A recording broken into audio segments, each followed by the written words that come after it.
하나님의 말씀 계시록 1장 2절입니다. 요한은 하나님의 말씀과 예수 그리스도의 증거 곧 자기의 본 것을 다 증거하였느니라. 다시 한번 이 메마른 대지에 풍성한 귀한 소낙비를 주시고 또 이렇게 평안한 가운데 우리 하나님께 예배드릴 수 있도록 인도하신 우리 하나님과 예수님께 감사드리고 또 지난 일주일 동안 우리를 지켜 보호하신 우리 거룩한 천사분들께 감사드리고 다시 주님의 자녀들 이렇게 같이 예배드릴 수 있게 되어서 반갑습니다. 오늘은 우리가 연구하고자 하는 말씀의 주제는 예수의 증거가 무엇인가? 왜냐하면 성경의 마지막 책에 예수의 증거에 관해서 여러 번 이렇게 언급이 되었어요. 그러면 이 예수의 증거를 가진 자들이 과연 누구이며 그 다음에 이것에 관련된 그 미래의 그 사항이 과연 무엇이며 하나님의 자녀들이 어떻게 어떤 태도를 취해야 할지 말씀 가운데서 확인하고 정말 우리가 예수의 증거를 가졌는지 아니면 빗나갔는지 이렇게 말씀해서 우리 또 이렇게 우리 자신을 살펴보는 그런 시간이 됐으면 합니다. 이 서두에서 본 이 말씀, 요한은 하나님의 말씀과 예수 그리스도의 증거 곧 자기의 본 것을 다 증거하였느니라. 그렇게 이제 이렇게 말씀이 나오는데요. 예수 그리스도의 증거, 그 증거라는 단어가 사실은 이 마르투리아라는 그런 이제 헬라어 단어인데요. 여기서 보면은 뭐 이렇게 주어진 증거, 아니면 기록, 아니면 보고, 아니면 또 이렇게 증인, 아니면 증거물, 이런 여러 가지 뜻이 있고, 이제 신약에서 한 37번 정도 나오는데요. 이제 계시록에서 우리가 나온 말씀을 먼저 확인을 해 보겠습니다. 여기 계시록 1장 9절에 보시면 나 요한은 너희 형제요 예수의 환난과 나라와 참음에 동참하는 자라. 하나님의 말씀과 예수의 증거를 인하여 밤모라 하는 섬에 있었더니. 그래서 여기 이제 주님의 사랑의 제자 요한이 이제 자기 말년에 이렇게 모든 활동에서 이제 분리되어서 밤모라 하는 섬에 있어서 거기에서 주님의 계시를 보고 기록하는 이러한 이제 시간을 가는데 여기 그 개역 번역에 보시면은 그냥 예수의 환난과 나라와 참음에 동참하고 또 하나님의 말씀과 예수의 증거를 인하여 밤모라 하는 섬에 있었더니 했더니 이 부분은 이제 사실은 예수의 환난이 아니라 예수 그리스도의 환난과 나라와 참음에 동참하고 하나님의 말씀과 예수 그리스도의 증거. 그래서 어떤 때는 예수의 증거라고도 했지만 또 어떤 때는 많은 경우에 있어서 예수 그리스도라고 이렇게 분명히 또 말씀하세요. 왜냐하면 거짓 예수도 많기 때문에 예수 그리스도 기름 부으신 하나님의 아들 그분의 신분을 돈독히 하기 위해서 그렇게 분명히 여기서는 집어서 말씀을 하셨습니다. 그리고 여기 이제 보시면 계시록 6장 9절에 다섯째 인을 떼실 때에 내가 보니 하나님의 말씀과 저의 가진 증거를 인하여 죽임을 당한 영혼들이 제단 아래 있어. 그 다음에 이제 가장 여기 사실은 유명한 말씀 계시록 12장 17절에 보시면 용이 여자에게 분노하여 돌아가서 그 여자의 남은 자손 곧 하나님의 계명을 지키며 예수의 증거를 가진 자들로 더불어 싸우려고 바다 모래 위에 섰더라. 그래서 사실은 여기서도 보면은 예수 그리스도의 증거를 가진 자들로 더불어 싸우려고 바다 모래에 섰더라. 근데 어떤 면으로 보시면은 어떤 거는 사실은 킹제임스가 정확하게 한 것도 있는 거 하면 어떤 거는 개역 번역이 더 혼란스럽지 않은 부분도 있어요. 나중에 이제 보여드릴게요. 여기 또 이제 계시록 19장 10절에 보시면 내가 그 발 앞에 엎드려 경배하려 하니 그가 나더러 말하기를 나는 너와 및 예수의 증거를 받은 내 형제들과 같이 된 종이니 삼가 그리하지 말고 오직 하나님께 경배하라. 예수의 증거는 대언의 영이라 하더라. 아니면 예언의 영이라 하더라. 이제 또 계시록 20장 4절에 보시면 내가 보자들을 보니 거기 앉은 자들이 있어 심판하는 권세를 받았더라. 또 내가 보니 예수의 증거와 하나님의 말씀을 인하여 목배임을 받은 자의 영혼들과 또 짐승과 그의 우상에게 경배하지도 아니하고 이마와 손에 그의 표를 받지도 아니한 자들이 살아서 그리스도로 더불어 1000년 동안 왕노릇하니. 그래서 이제 아까도 말씀드렸지만 이 증거, 예수의 증거할 때 증거는 마르투리아라는 그 단어로서 사실은 이제 한국 번역에는 오히려 더 나은 것 같아요. 그냥 증거라고 해서 오히려 혼란이 별로 없는데 킹제임스에는 이럴 때는 그 웬니스라는 단어로 똑같은 마르투리아를 어떤 때는 웬니스라고도 하고 어떤 때는 테스트몬이라고도 했어요. 여기 이제 예를 들어서 마가복음 14장 55절에 보시면 대제사장들과 온 공회가 예수를 죽이려고 그를 칠 증거를 찾되 얻지 못하니 이는 예수를 쳐서 거짓 증거하는 자가 많으나 그 증거가 서로 합하지 못함이라. 이럴 때 이제 여기서는 킹제임스는 똑같은 단어인데 그냥 윈니스라고 했어요. 그 다음에 여기 마가복음 14장 59절도 오히려 그 증거도 서로 합하지 않더라. 저희가 가로되 어찌 더 증거를 요구하리요? 우리가 친히 그 입에서 들었노라. 누가복음 22장 71절이었고 그 다음에 요한복음 1장 6절 7절을 보시면 하나님께로서 보내심을 받은 사람이 났으니 이름은 요한이라. 저가 증거하러 왔으니 곧 빛에 대하여 증거하고 모든 사람으로 자기를 인하여 믿게 하려 함이라. 이때도 똑같은 단어 이제 증거 여기예요. 그 다음에 요한일서 5장 9절 10절에 보시면 만약 우리가 사람들의 증거를 받을진대 하나님의 증거는 더욱 크도다. 하나님의 증거는 이것이니 그 아들에 관하여 증거하신 것이니라. 하나님의 아들을 믿는 자는 자기 안에 증거가 있고 하나님을 믿지 아니하는 자는 하나님을 거짓말하는 자로 만드나니 이는 하나님께서 그 아들에 관하여 증거하신 증거를 믿지 아니하였음이라. 그 다음에 요한복음 5장 31절로 32절 내가 만일 나를 위하여 증거하면 내 증거는 참되지 아니하되 나를 위하여 증거하시는 이가 따로 있으니 나를 위하여 증거하시는 그 증거가 참인 줄 아노라. 이렇게 이제 했는데요. 또 이제 똑같은 단어를 가지고 그 영어 킹제임스에는 테스트몬이라고 했어요. 근데 오히려 한국 번역이 그냥 차라리 쉽게 그냥 증거라고 하기를 잘한 것 같아요. 그러나 나는 사람에게서 증거를 취하지 아니하노라. 다만 이 말을 하는 것은 너희로 구원을 얻게 하려 함이니라. 요한복음 5장 34절 그 다음에 요한복음 8장 17절에 보시면 너희 율법에도 두 사람의 증거가 참되다 기록하였으니 이제 몇 가지만 이렇게 보여드리고요. 여기서 이제 주석의 말씀 창세기 3장 22절 24절 주역 말씀 보시면 이런 말씀이 있어요. 예수 그리스도를 통한 순종은 인간에게 품성의 완전과 그 생명나무에 대한 권리를 준다. 생명나무에 다시 참여하는 조건은 요한에게 주신 예수 그리스도의 증거에 분명하게 언급되어 있다. 그의 계명을 지키는 자는 복이 있나니 이는 저희가 생명나무에 나아가며 문들을 통하여 성에 들어갈 권세를 얻으려 함이로다. 계시록 22장 14절의 말씀을 인용하면서 이 말씀을 인용하시면서 이 계시록 책을 요한에게 주신 예수 그리스도의 증거라고 분명하게 이렇게 꼬집어서 말씀을 하셨습니다. 그러면 이제 보십시다.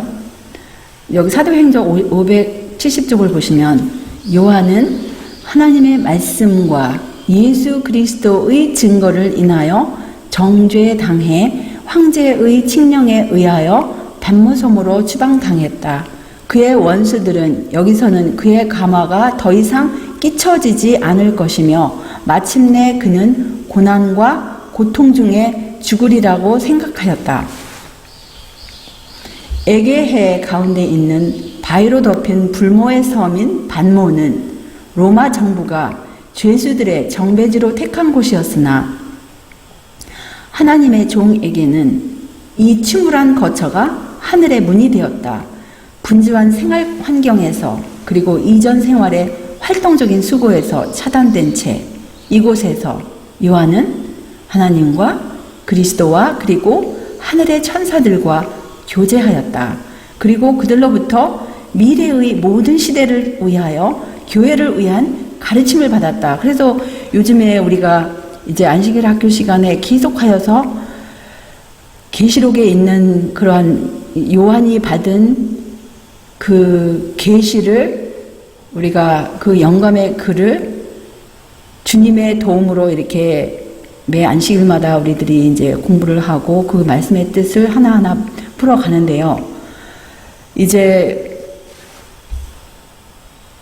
여기서 이제 우리가 계시록 12장 17절 그 여자의 남은 자손이 하나님의 계명과 예수의 그 증거를 가진 자라고 하였는데 그 예수의 증거가 과연 그 오늘날 우리가 가지고 있는 이 예언의 신, 대언의 영과 어떤 관계가 있는지들을 이제 계속 말씀해서 우리가 확인을 해 보십시다. 이 세상 역사의 마지막 장면에 일어날 사건들이 그의 앞에 요약 제시되었고 거기서 그는 하나님에게서 받은 계시들을 기록하였다. 그의 음성이 그가 사랑하고 섬긴 분에 대하여 더 이상 증언할 수 없게 되었을 때에 그 불모의 해안에서 그에게 주어진 기별들은 타는 횃불처럼 사방에 퍼져 세상 열국에 관한 주님의 확실한 목적을 선포할 것이었다. 그래서 계시록은 사실은 사도 요한 이래로 사도 시대 이래로 주님의 백성들에게 일어날 그런 일들 또 세상 열국에 관한 그 주님의 그 목적들 그 다음에 선과 악의 대쟁투에서 주님의 백성들이 어떤 자리에 설 것인가 이런 모든 것들이 이제 거기에 이제 계시록에 다 기록이 되었는데요.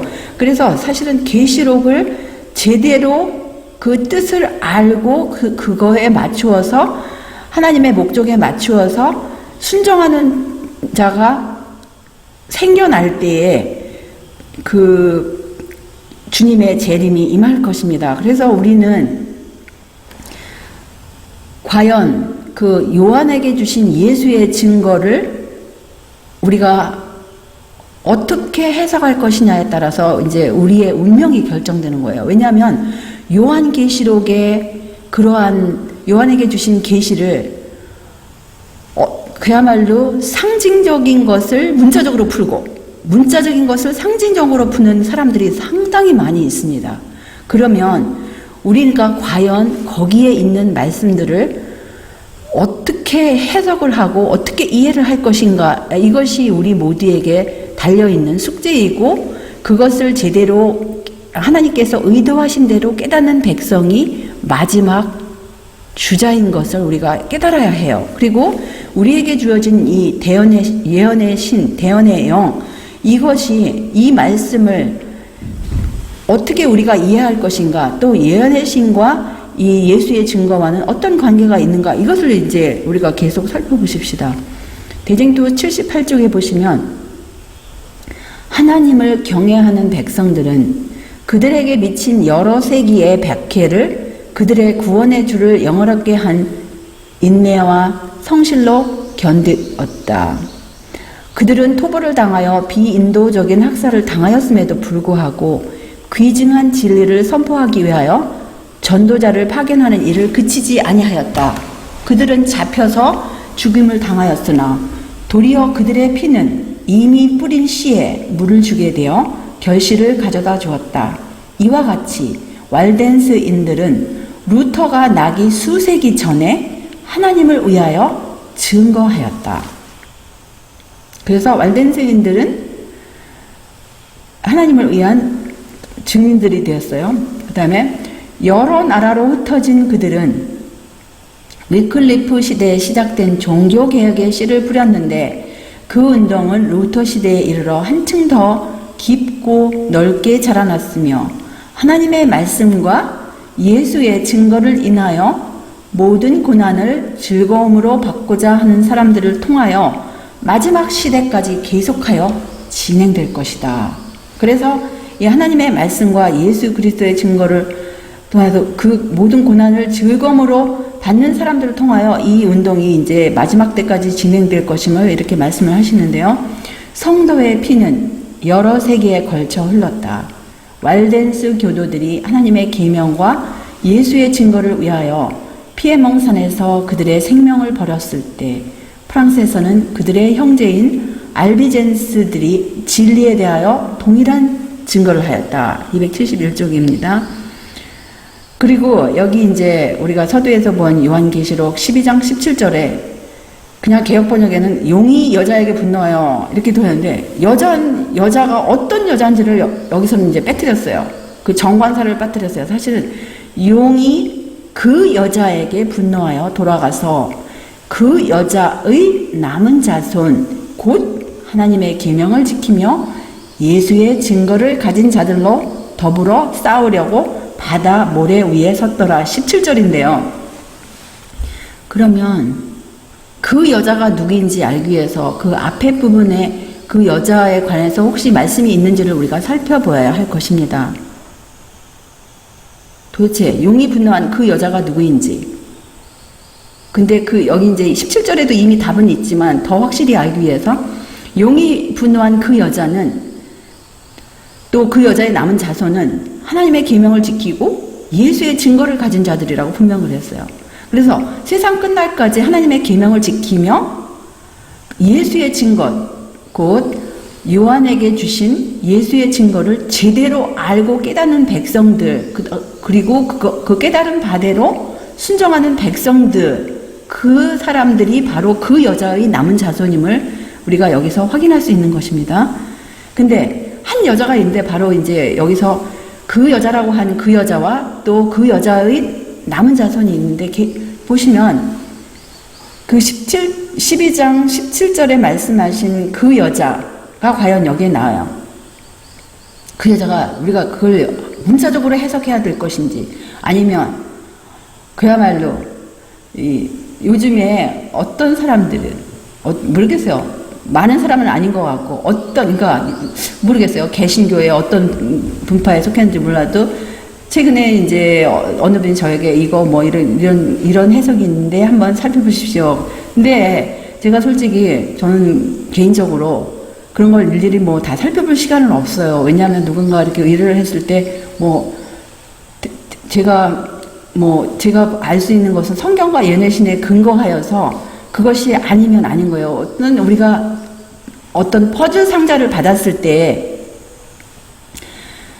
그 퍼즐의 그림이라든가 아니면은 사진을 정확하게 끝까지 그것을 해답을 찾기 위해서는 퍼즐이 맞아야 돼요. 동서남북 그 퍼즐을 끝까지 인내 있게 어떤 그림이라든가 사진을 완성하게 한 사람은 그 의미를 알 것입니다.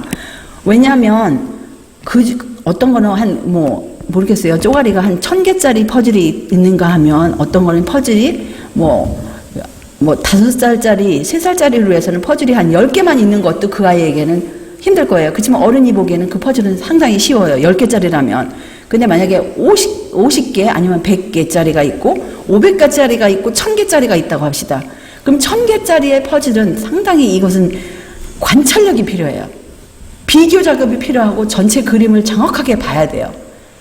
마찬가지로 하나님의 말씀에는 어떤 것은 꼭 퍼즐과 같아요. 여기 계시록 12장 1절을 엉뚱한 해석을 하는 사람을 얘기를 들었는데 그건 뭐냐면 이 해를 입은 여자와 또 달이 있다고 그러고 별이 있다고 그래가지고 이것을 하늘의 큰 이적이 어떤 해와 달과 별의 어떤 모양새가 변하고 어쩌고 그래가지고 이걸 그렇게 해석하는 그러한 가르침이 과연 하나님께서 보여주신 의도하신 그대로 예수의 증거에서 요한에게 보여주신 그 계시가 과연 하나님께서 뜻하신 그 뜻이 무엇인가를 우리가 하나하나 정말 살펴봐야 돼요. 여기서는 분명히 한 여자라고 그랬어요. 근데 여기서 이제 이 여자가 해나 달이나 별로 실제적인 그런 것이 아니고 여기 아가서 6장 10절에 보시면 아침빛같이 뚜렷하고 달같이 아름답고 해같이 맑고 기치를 버린 군대같이 어미한 여자가 누구인가? 근데 여기 이 여자가 광야로 도망을 했다 그랬어요. 거기서 1260일 동안 저를 양육하기 위하여 하나님의 예비하신 곳이 있다고 하셨어요. 우리가 이 사건을 보면서 그 다음에 특별히 이제 이 마지막 절 용이 그 여자에게 분노하여 돌아가서 그 여자의 남은 자손 곧 하나님의 계명을 지키며 예수의 증거를 가진 자들로 더불어 바다 모래 위에 서 있는 이 여자가 과연 또 이 여자는 남은 자손이 있어요. 우리가 이것을 어떤 물체나 어떤 해와 달과 별이나 비교할 수 없는 거예요. 이것은 분명히 말씀을 볼 때 하나님의 계명을 지키고 예수의 증거를 가진 자들이라고 그랬어요. 사람들이에요. 하나님의 계명을 지키고 예수의 증거를 이 여자의 남은 자손은 사람들입니다. 하나님의 교회인 거예요. 참 교회인 거예요. 그래서 이 교회는 해를 입고 달이 있고 이러한 여자는 해를 입은 것은 복음의 밝은 빛 가운데 구속의 경륜의 밝은 빛을 아는 영원한 복음을 이해하는 그 하나님의 교회가 그 발 아래 달이 있다라는 것은 그 영원한 복음을 비춰주는 구약에서의 모든 제사 제도라든지 그러한 것들을 이해하는 그 여자, 그 12별, 하나님의 예수님의 12제자들이 이해하였던 그 복음, 그 바로 하나님의 순수한 교회임을 우리가 알 수 있는 거예요. 하나님의 순수한 교회, 참 교회, 그리고 그 여자의 남은 자손은 곧 하나님의 계명을 지키고 예수의 증거를 가진 자라고 이게 분명히 우리가 이해할 수 있는 것입니다. 여기 어떤 오해할 부분이 전혀 없습니다. 왜냐하면 말씀을 우리가 한 절만을 계시록 12장 1절만을 가지고 이렇게 뭔가를 했을 때 그걸 또 문자적으로 이렇게 해, 달, 별과 이렇게 연관돼서 그걸 갖다가 실제적인 해라고 생각하고 실제적인 달이라고 생각하고 실제적인 별이라고 생각할 때는 답이 안 나와요.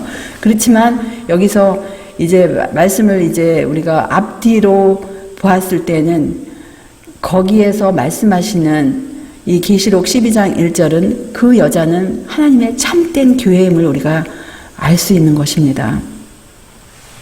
대쟁투 591쪽을 보시면 하나님의 백성들과 마지막 싸움을 할 때 사단이 사용하는 방침은 그가 하늘에서 대쟁투를 시작할 때 사용한 것과 똑같다. 여기서 계속 우리 읽기 전에 여기서 이제 다시 뒷부분으로 돌아가서 이 요한에게 주신 예수의 증거를 1장부터 계시록 22장까지 우리가 정말 주님께서 의도하신 대로 깨닫기 위해서는 하나님의 영이, 진리의 영이 우리에게 임할 수 있도록 간절한 기도를 필요해요. 그리고 그러한 정말 하나님의 영의 영감을 받은 성경과 예언의 신을 뒷받침하지 않고는 어떤 그런 것을 제껴놓고 어떤 인간적인 해석이 왔을 때는 우리는 그 여자의 남은 자손에 낄 수가 없어요. 그리고 예수의 증거를 가질 수가 없는 것입니다. 이거 우리가 분명히 해둬야 돼요. 그래서 여기서 하나라도 우리가 빗나가게 해석을 했을 때 우리 자신을 이 여자의 남은 자손에서 배제하는 그런 어마어마한 실수를 범하게 되는 것입니다. 그래서 우리는 어떤 해석을 받아들일 때 과연 그 해석이 성경과 대언의 영, 예언의 영에 또 예수의 증거해 주신 그 말씀에서 일치가 되는지 안 되는지를 우리가 분명히 깨닫고 거기서 퍼즐해서 빗나갔을 때는 즉시 그것이 아니다라는 것을 우리가 금방 마음을 접어넣을 수 있는 그러한 분별력이 필요한 것임을 우리가 다시 한번 확인을 할 필요가 있는 것입니다.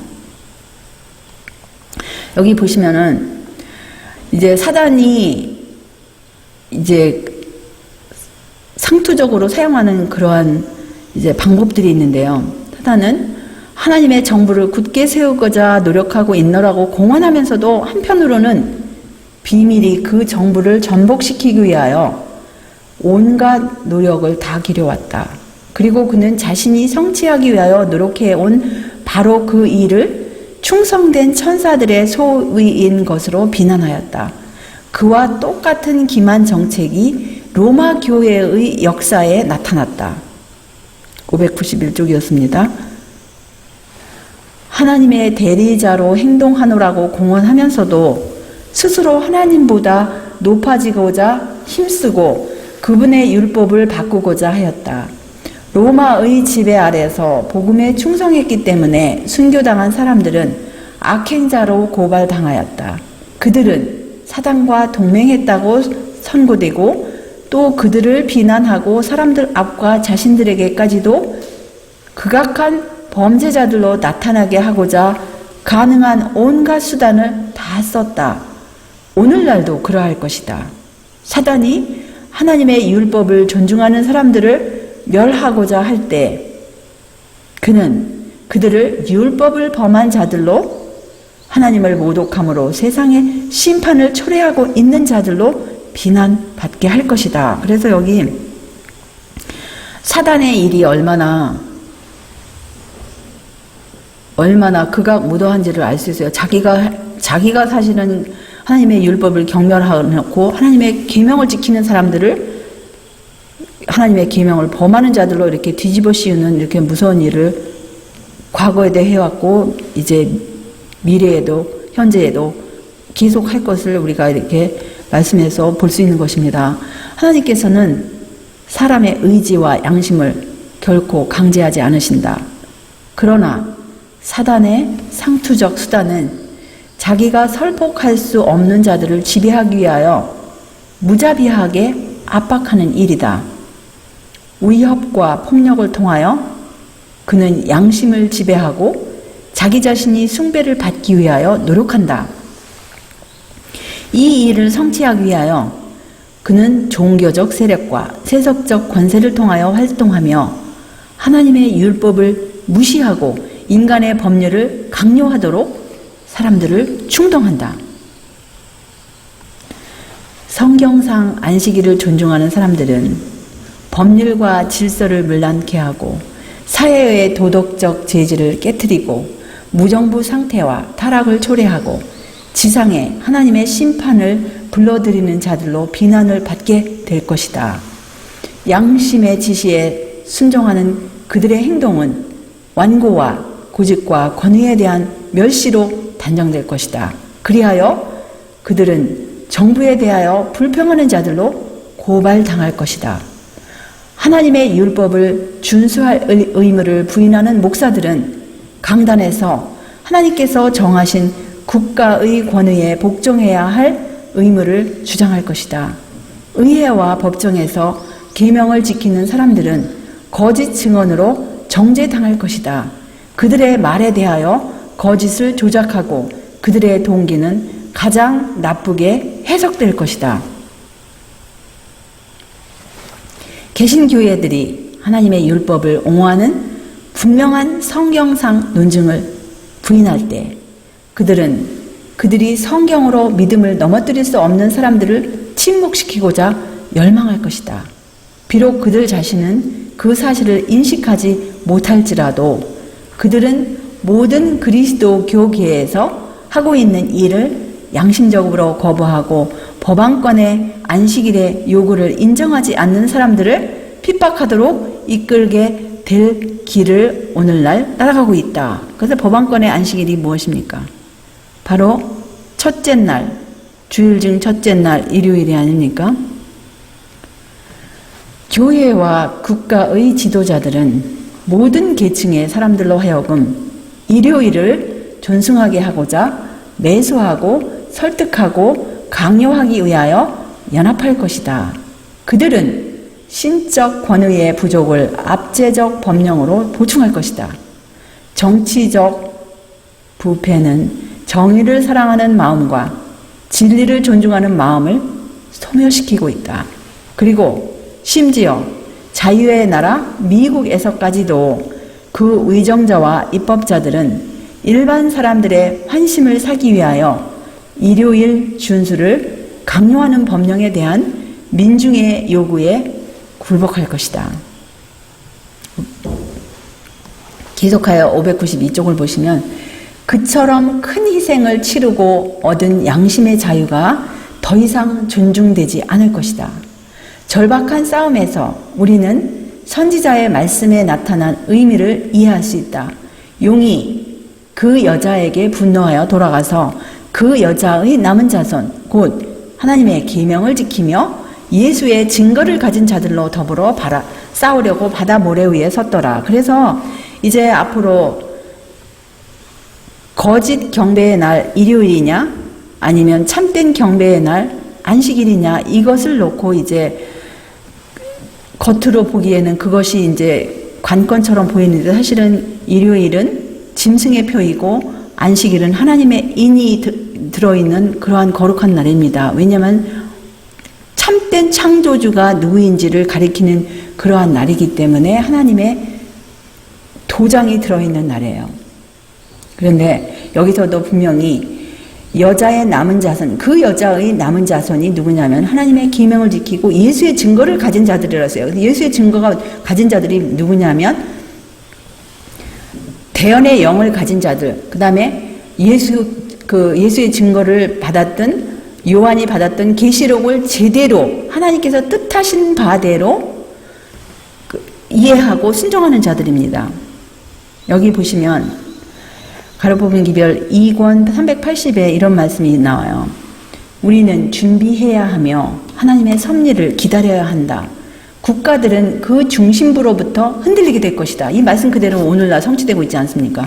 국가들이 지금 그 중심부로부터 흔들려서 지난주에 일어났던 그 브렉시트를 그 이외에도 유럽의 여러 나라들이 지금 불란서나 여러 나라들이 지금 사실은 흔들려요. 지금 그 유럽의 나라들이 EU가 지금 갈바를 모르고 갈팡질팡하고들 있어요. 각 나라들마다 지금 어찌할지를 모르고 사실은 그리고 소위 지금 이 지구상에서 큰 나라들이라고 하는 나라들마다 사실은 중심부들로부터 흔들리는 지금 현실에 우리가 살고 있는 것입니다. 품성을 시험하는 유일한 시금석이 되는 하나님의 의의 표준을 선포하는 자들에게서 돕는 힘이 거두어질 것이다. 국가의 법령에 굴복하지 않는 자들과 하나님의 거룩한 날을 무시하고 죄의 사람이 제정한 안식일을 높이라는 국가의 법령에 여기 이 실수를 했더라고요. 이 시조사에서 완전히 거꾸로 번역을 했어요. 순종하는 자들은 이렇게 했는데 그게 아니고 순종하지 않는 자들은 모두 법안권에 억압하는 세력뿐만 아니라 짐승의 우상인 개신교 세계의 압박하는 세력도 받게 될 것이다. 그래서 여기 보시면 국가의 법령이 무엇입니까? 그 일요일 법령, 거기에 굴복하지 않는 자들, 그 다음에 거기에 명령이 내리는데 하나님의 거룩한 날을 무시하고 죄의 사람이 제정한 일요일을 높이라는 국가의 법령에 순종하지 않는 자들, 그게 누구예요? 바로 하나님의 계명과 예수 믿음을 지키는 자들, 하나님의 계명과 예수의 증거를 가진 자들이 아닙니까? 이 사람들은 모두 법안권에 억압하는 세력뿐만 아니라 짐승의 우상인 개신교 세계의 압박하는 세력도 받게 될 것이다. 그래서 이 사람들은 그야말로 법안권, 누구예요? 로마 천주교에 압박하는 세력뿐만 아니라 개신교 세계에 압박하는 세력과 또 국가의 법령으로 이렇게 압박하는 그런 모든 온 세계의 그런 압박하는 세력에 이제 당면할 것입니다. 여기 이제 마지막 날 사건 145쪽에 이런 말씀이 있어요. 하나님의 경고의 기별을 듣기를 거절하는 그와 같은 종교 단체들은 강력한 미혹 아래 놓이게 될 것이며 성도들을 핍박하기 위하여 국가의 권력과 연합할 것이다. 개신교회는 계명을 지키는 하나님의 백성들을 박해함에 있어서 교황권 세력과 연합할 것이다. 이 어린 양 같은 세력은 누구입니까? 바로 미국이죠. 하나님의 계명을 지키며 예수 그리스도의 증거를 가진 자들과 전쟁을 함에 있어서 용과 연합한다.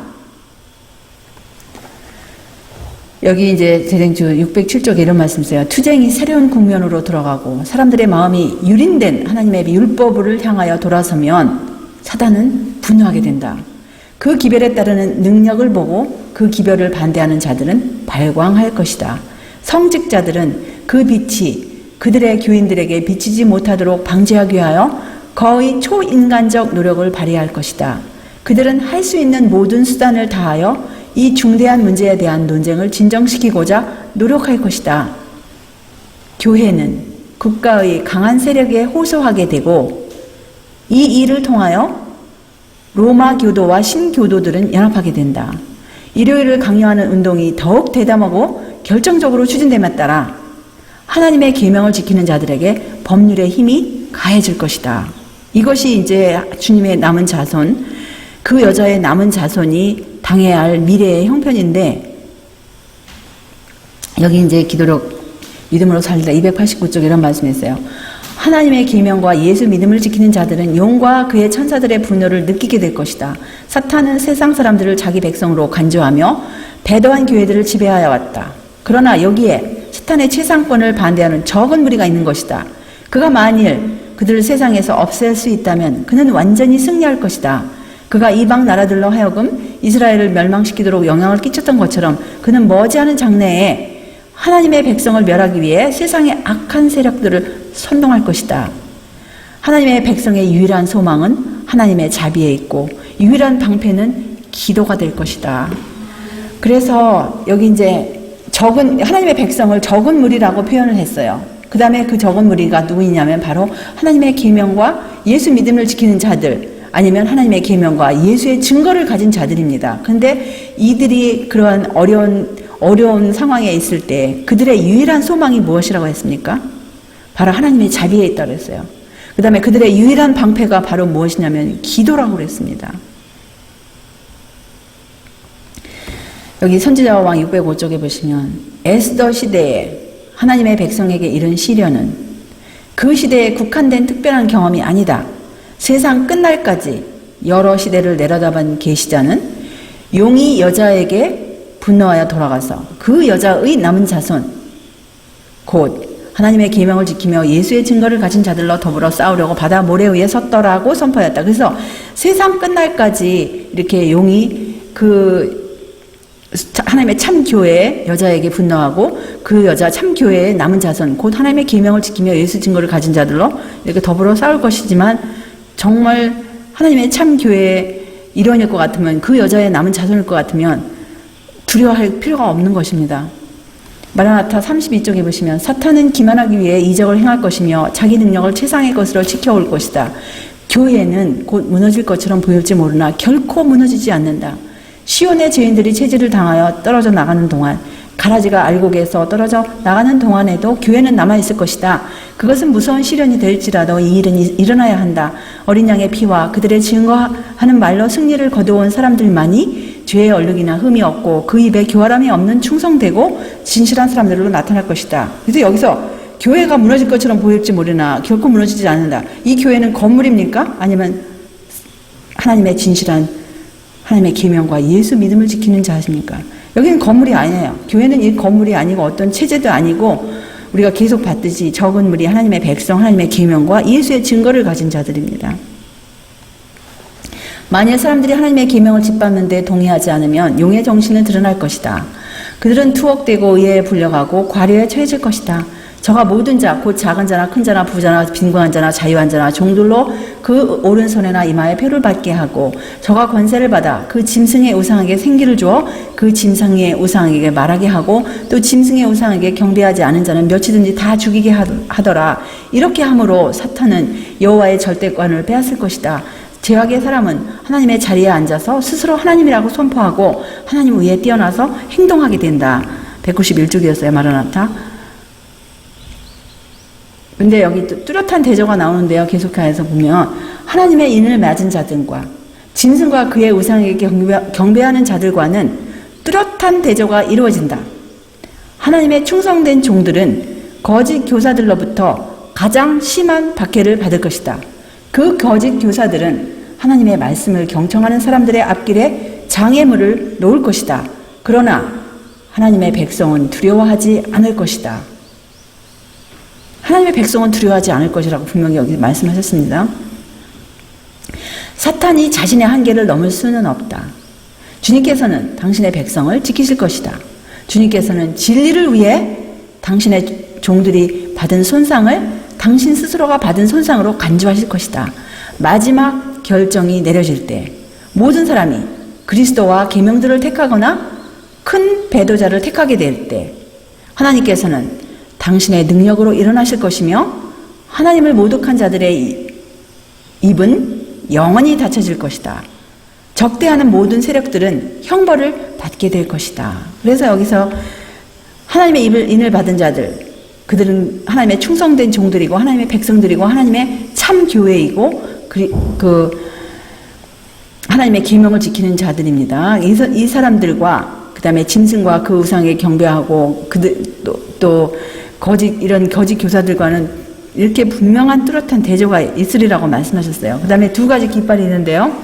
기도록 하늘에서 48쪽에 보시면 우리가 살고 있는 세상의 각 사람은 두 가지 깃발 중에 한 깃발 아래 정렬하게 될 것이다.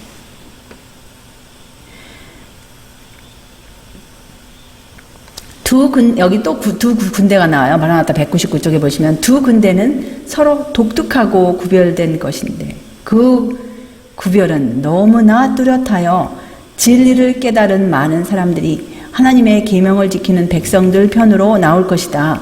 마지막 쟁투가 있기 전 이 거대한 사업이 싸움터에서 일어나려 할 때에 많은 사람들은 투옥되거나 생명을 구하기 위하여 대도시와 소도시에서 도망하거나 진리를 수호하기 위하여 대항하다가 그리스도를 위한 순교자가 될 것이다. 그래서 여기서 사실 하나님의 진실한 백성들은 이미 도시를 다 떠나는데 누가 이게 아직도 대도시와 소도시에서 있겠어요. 마지막으로 하나님의 이 기별을 선포하기 위해서 방문하였던 사람들이 이제 마지막으로 이제 도망가는 그런 장면인 것을 우리가 알아야 할 것입니다. 여기 이제 미국이라는 나라가 하나님의 율법을 어기고 법안권이 제도를 강요하는 법령을 세움으로 의와 완전히 관계를 끊을 것이다. 그러면 그 나라의 모든 그 은혜의 시기는 이제 끝나는 거예요. 그 다음에 이제 나머지 나라들이 그 모본을 따라서 같은 짓을 할 것입니다. 사도행전 575쪽을 보시면 각 시대를 통하여 하나님의 임명을 받은 증인들은 진리를 위하여 비난과 박해를 당하였다. 요셉은 그의 덕행과 성실을 유지한 까닭에 회방과 핍박을 받았다.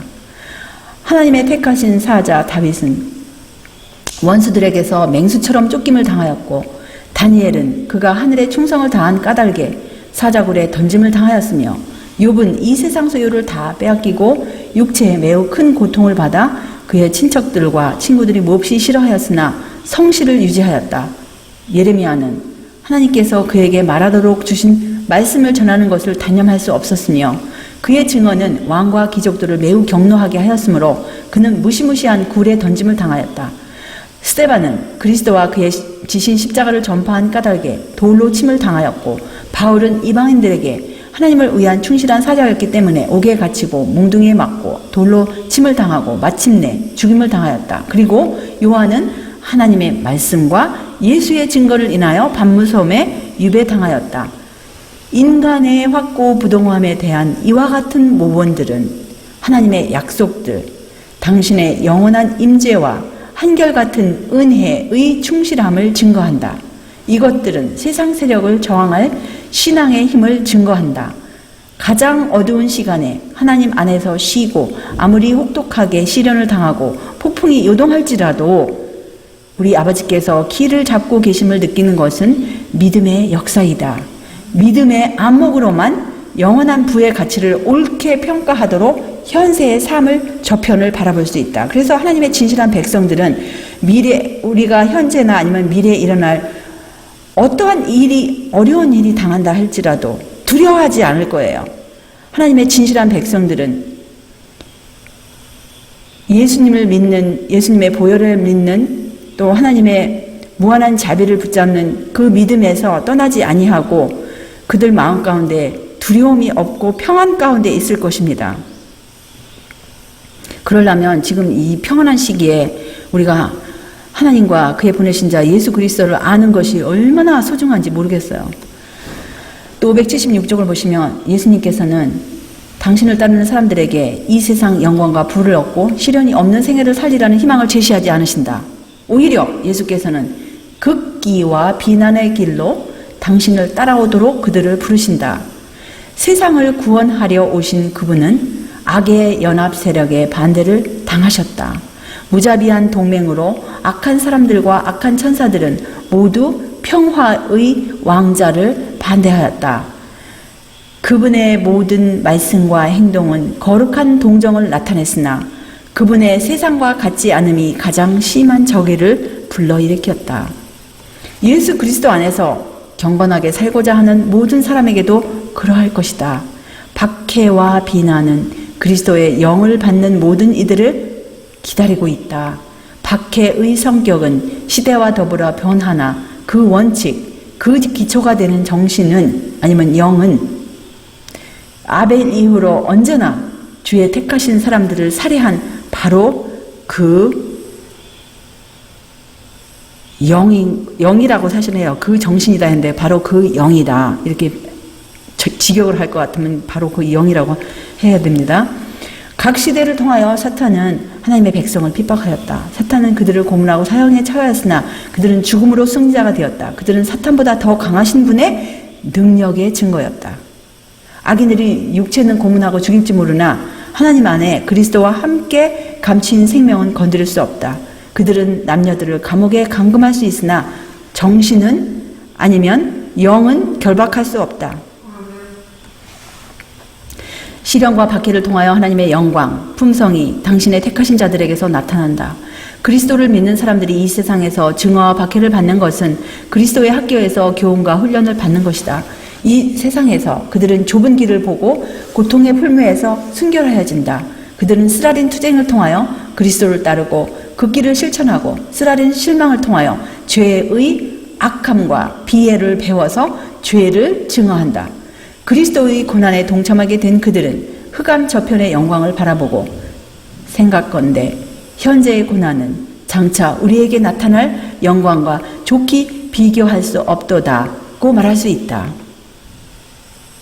오징어 546쪽에 보시면 우리 백성들은 이제까지 너무 미미하여 주목할 가치가 없는 존재들로 간주되어 왔으나 변화가 일어날 것이다.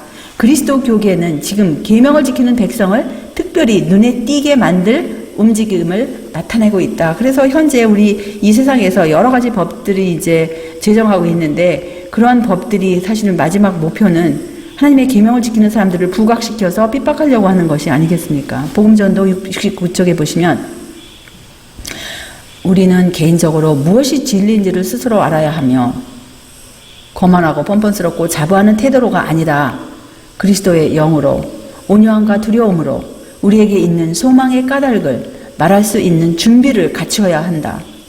우리에게는 개인적으로 홀로 서서 믿음에 대해 답변할 때가 다가오고 있다. 영문교회지남 이렇게 암흑의 세력들은 우리를 향하여 공격의 포문을 열 것인데 무관심하고 부주한 사람들과 세상 재물에 마음을 두는 사람들, 하나님과 당신의 백성 사이의 관계를 이해하고자 관심을 기울이지 않는 사람들은 모두 쉽사리 그들의 희생이 될 것이다. 그래서 우리가 정말 우리 일상생활 살아가면서 이 주님께서 이 마지막 백성에게 주신 이런 모든 우리를 마지막 그 여자의 남은 자손이 되기 위해서 주신 이 모든 현대 기별에 무관심하고 부주의하고 그 다음에 다른데 세상에 아니면 재물에 마음을 두고 관심을 기울이지 않는 사람들은 쉽사리 그 희생물이 된다는 거예요. 그래서 얼마나 우리가 이 두려움과 떨림으로 우리 구원을 이루어야 할지 모르겠습니다. 일기별 48쪽을 보시면 사탄은 진리로부터 분리시키기 위하여 계속적으로 거짓된 것을 밀고 나가고 있다. 사탄의 제우 기만은 하나님의 영의 증언을 무력하게 만드는 바로 그러한 성질이 될 것이다. 묵시가 없으면 백성이 방자히 아니면 멸망하리라. 사탄은 하나님의 남은 백성들이 가지고 있는 참된 증언에 대한 신뢰를 동원시키기 위하여 온갖 방법과 종류가 다른 매개물을 통하여 교묘하게 활동할 것이다. 그래서 하나님의 영의 증언 아니면 하나님의 영의 여기 테스트몬이라는 단어를 이제 이 글 가운데 사용하였는데 그 테스트몬은 뭐냐 바로 우리 예수의 증거하고 그것을 이제 킹제임스에 번역한 그 단어하고 똑같은 단어를 사용했습니다. 그래서 하나님의 영의 증거는 요한에게 주신 그 예수의 증거를 하고 일치가 되는 내용들인 것인 거예요. 참 그것이 바로 하나님이 참된 백성이 가지고 있는 참된 증거의 말씀인 것입니다. 근데 사탄이 그것을 멸하라고 온갖 방법을 수단을 다 사용하고 있는데요. 증언들에 대한 혐오감이 일어날 것인데 이것은 사탄에게 속한 정신이다. 증언들에 대한 교회의 신앙을 동요시키는 것이 사탄의 책략이 될 것인데 그 이유는 이렇다. 만일 하나님의 영의 경고와 견책과 경고들을 귀담아 듣는다면 사탄은 자기의 기만소를 펼 수 있는 길을 마련할 수 없으며 자기 기만 속의 영혼들을 묶어줄 수 없기 때문이다. 그래서 이 증언들을 우리가 제대로 이 증거들을 대언의 영을 제대로 이해하는 것은 너무나 중요한 거예요. 근데 사탄이 그런 것을 가로막기 위해서 얼마나 그 많은 곳에서 잘못 번역하고 잘못 인용하고 엉뚱하게 그걸 이용하고 아니면 아예 전체를 다 무시해버리는 그런 운동이 지금 얼마나 이 원근 각지에서 일어나고 있습니까? 3기별 84쪽을 보시면 한 가지는 확실하다.